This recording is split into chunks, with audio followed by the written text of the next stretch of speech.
görmesin, pencereyi aç da gel. Geçen saat 3'te gel, akşeyi uğraş da gel. Anan baban görmesin, pencereyi aç da gel.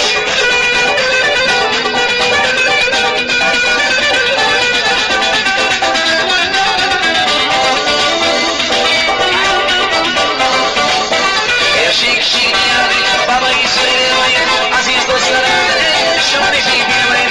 Eşik şiiri, babayı söylemeyin, aziz dostlarım, şöyle bilmeyin.